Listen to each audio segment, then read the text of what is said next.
Oh, hello. I'm Rantasmo. I'm just enjoying a nice glass of sparkling pink lemonade and a rousing game of Persona 3 Portable. Perhaps you'd like to join me for a very romantic video blog, full of extremely sensual referential humor, because I'm in the mood to talk about something that I find very stimulating. But first, let me just get to a save point. I've talked about video games before, but today I wanted to talk about a specific aspect of them. There's a certain function that games fulfill that TV and movies don't do quite as well, and that's that they allow us to act out our fantasies. And as much as many of us get a kick out of beating up monsters and not shaking babies, some games attempt to simulate more personal interactions, namely sex and dating. Does it work?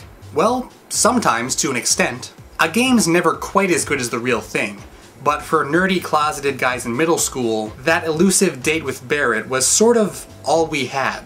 There's always titillation, of course, and as game graphics become better and better, they become increasingly less difficult to masturbate to. Though using QuickTime events as an analog for sexual intercourse frankly just seems irresponsible. I'm gonna press triangle so hard.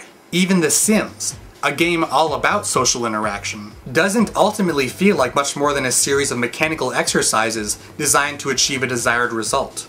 And while the idea that real human emotion is nothing more than a series of complex mathematical equations is certainly compelling, in practice, it will not get you laid. The problem is that all video games are played by pressing buttons, or at the very least, flailing your arms in the general direction of the screen. We're just not at the point yet where a game can react to human emotion. Believe me, I've tried. I love you, Persona 3 Portable.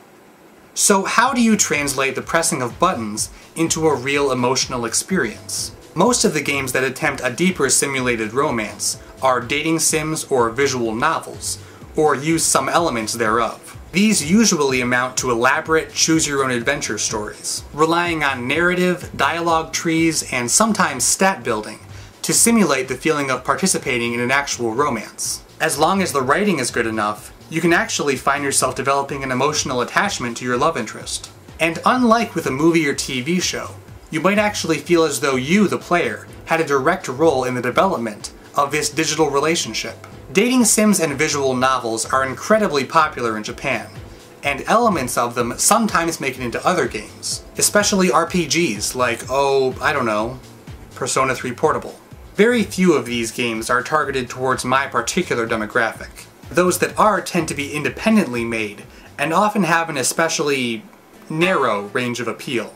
But dating sim aspects have also been adopted by Western RPGs, like those made by BioWare, which as of late have only gotten more progressive. Dragon Age 2's love interests were almost all genderblind, and it's said that Mass Effect 3 will actually help to remedy the series' lack of queer men. Which means that as graphics, programming, and technology become more and more intuitive, it's really only a matter of time before we finally get actual sex robots, who are also hedgehogs.